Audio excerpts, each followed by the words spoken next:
Hey everybody, how's it going? Christian from Treasuretown here, and today we're going to be going over 16 tips for eBay buyers. I've done a lot of business on eBay, whether it's buying, selling. I've worked in a coin shop for 5 or 6 years now, and a lot of our business is on eBay, so I kind of come at it from both perspectives, and this will save you a lot of time, hassle, money, and just give you a pretty good overview of how you want to act as a buyer so that you can maximize your money, get the most for your money, and get the items that you actually really want. So let's get right into it.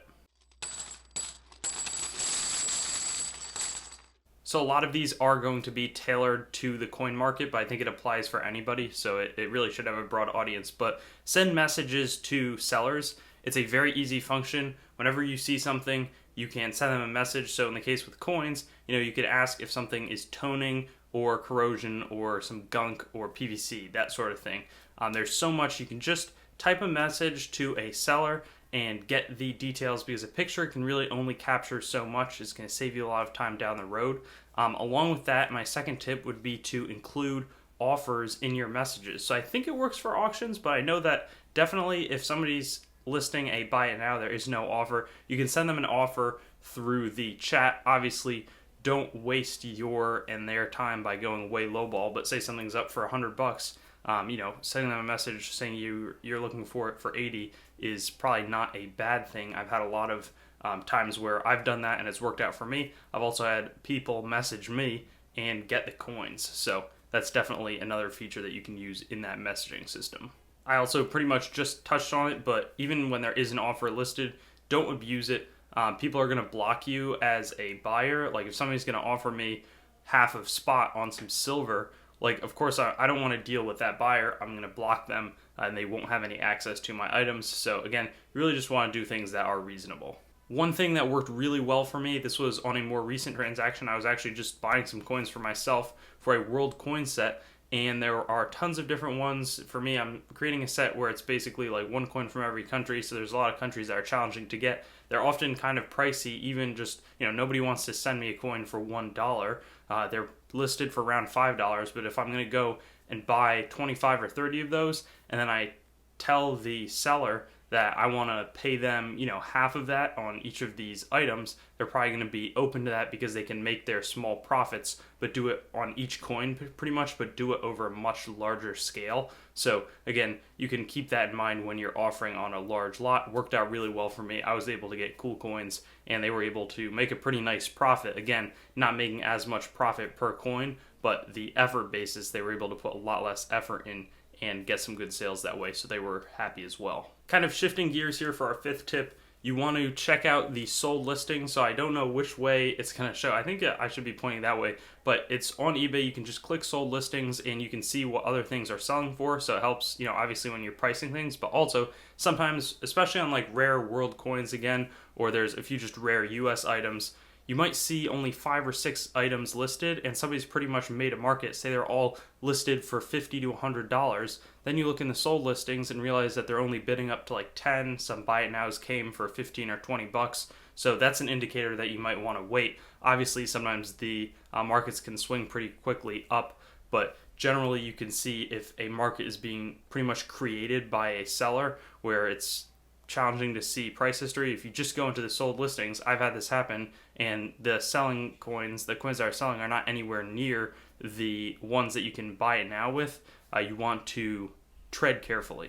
Number 6 and 7 are going to concern your bidding strategy. So first off, you want to look into some bid sniping services. I believe there are some automated ones. I've actually never personally done this, but if you really have an item that you want to win, especially say you should be sleeping when the item is supposed to end, or there's just lots of different scenarios, but you can put a bid sniping service in just for a bunch of different auctions and try to get some lower offers in that way without having to manage it the whole time, waiting up until the last second. I kind of personally like to do that because at this point I'm not really buying too much from auction, but my strategy there will be about 30 seconds, and this is the next tip, 30 seconds before the auction ends, you want to put in your max offer, something, say it's currently at $40, you would pay up to $60 and you really want to make, I'm using $60 as an example, but the high range, you'd be happy to purchase this item for $60. Obviously 41 would be better, but you're more than comfortable with $60. So you put in $60 as your bid. Now somebody might have also done a really high max bid, in which case by doing it not at the very last minute, 30 seconds before, then either you're updated and you're comfortable with what you have. You now have a pretty big lead over the next bidders if they come along. But that way, if you've been outbid yet again, you can reevaluate to see, well, maybe this is a rare item. I'm comfortable spending a few more dollars. That's probably how I would do it. It gives you the kind of last second environment, but also lets you make another bid to reevaluate if necessary. Number 8 is more of a stretching every penny. This is not super big money that's going on in terms of the transaction type, but I was bidding on a bunch of world coins again for that collection, and it was from this one seller, and all of his items had a $3 shipping cost on them, but they were all just 1 cent auctions, 99-cent auctions. They bid up a little bit, but these were like $10 coins. And because I had already won an auction from this person the day before, I was then able to bid on each of those knowing the shipping would be combined. So that way I was able to pay what looked like more to the other sellers, but since I was already getting that combined shipping, I didn't even need to think about it. So that's another thing to consider. Number 9 just focuses on having awareness of the different shipping costs and what the practices are, as well as taxes. eBay kind of and online selling has had a lot more taxes kind of enter the domain. Also, some things are local pickup only, so you just want to be careful about the fine print. Some people will sell and they'll give you a really good deal because the shipping is pretty expensive, so you might not even be thinking about that. Other times, the shipping will be way overpriced and people are pretty much using that to scam people. So you just want to pay attention to those and make sure it lines up with what you're trying to do. Number 10 is super simple. If the price is way too good, proceed with caution. Obviously, you can buy it, and eBay has a lot of buyer protection, in my opinion, a little too much buyer protection, but you can purchase it, and if it doesn't come right, you can return it.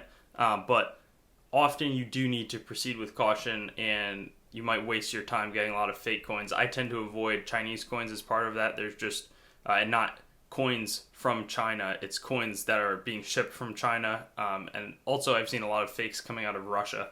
But those are just some general practices. You want to avoid fake coins. And going with that, my next tip would be to also, tread carefully when you're buying raw, more expensive coins.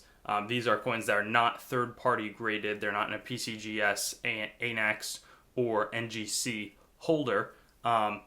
You can buy these, I would say, from really established companies, but just some random seller who's selling a raw coin, if it's expensive, I would be pretty careful with that because there's a lot of fakes. We get people coming into the coin shop saying, I bought this on eBay. It's clearly fake, and it's been more than 3 months or something, so they're out of their money. So that's kind of a sad story that we see happening. You just need to be careful with what you're doing.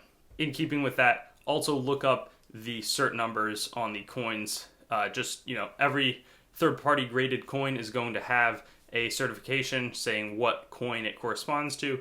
You want to make sure there are fake slabs going around out there. So you want to just be extra careful. I tend to think it's just better to be more careful than not when you're dealing with eBay. 12 is a point that I'm talking about with somebody named Chris Tisdale, really cool guy, but you want to get good at cherry picking. You can do this knowing where errors are, knowing coins that are underpriced on eBay. You can look around. Often people don't realize they have some error coins, and you can make some real steals by just purchasing them on eBay, and then when sellers have no idea what they have, it's a much, much more valuable coin or error coin. Number 13 is a risky one, but I know it works well for me. It works well for my coin shop, The Happy Coin. If it's a pretty established seller, it's clear who's selling it. The shops, their handle is The Happy Coin. If you then go to our website and call us up and say, you'll pay us 5% or 6% under what we have on eBay, that's probably going to be something we are more than happy to do. eBay charges between 8 and 10%. PayPal's got 3%. The shipping costs, all of that is what I'm saying. All of that is going to factor into sellers getting less than what you're paying them on eBay. The spreads can be kind of crazy. So it's just a good idea to message them. Obviously, you lose a lot of that buyer's protection that eBay gives you, but if it's somebody you seem to trust, it can't hurt to message them outside of eBay. Number 14 concerns returns. It's very easy to return things, and you should definitely do it. Just make sure you're not abusing it. That is just a really bad practice to have, when you're scamming people. I think it really messes you up pretty much in terms of the conscience and all that sort of thing. But it also can just be a hassle. On the other hand, you can return things, especially when they're not. And I've stressed this a lot. It's just something important. You shouldn't feel like you're being a burden to the seller. You can readily return things as long as there is some valid reason to do so. It's not like, you can't buy unsearched coins and then, even if it says unsearched, open them up, not get what you're looking for, and then just get a return. That's not really how the system works. Kind of a bonus tip to go along with that. For the more expensive things, I personally just film me opening them up, so if there's any major damage, I know right away. Number 15 is look out for auctions on coins that are A, either misspelled, or B, just really rare, especially clad coins or low mintage. I know I've seen a few coins where if some seller will just list it as like a 99-cent auction, and it's a really bad selling mistake because these are coins with quite low demand where some people really want them and they'll generally be willing to pay a lot more. But if it's an auction, you might just have nobody who's interested in these coins because it's such a niche product. You'll have nobody look at it. So you can often either get some really low steals there, or if somebody misspells something kind of badly, then you just won't have people coming across the auction, and you can do well that way as well. So yeah, that is my 16 plus tips on eBay buying. I hope that you enjoyed it, but I think that there's a lot to learn from it. I've definitely, if I had known this going in a long time ago, would have saved me a lot of time, a little bit of money, and would have made my experience better. So glad you took the time to watch, and I'd appreciate you leaving any comments if you have any experiences with this sort of thing or any additional tips for people. They can look at your comment and learn from it. Thanks so much. Thanks for watching the video. I'd encourage you to like, comment your thoughts, and subscribe for more content, and get in touch with me or contact on treasuretown.yt.com, my website, my Facebook, Treasuretown, my Twitter, @treasuretown_YT, or my Instagram, @treasuretown_YT. Looking forward to seeing you on some of my other videos.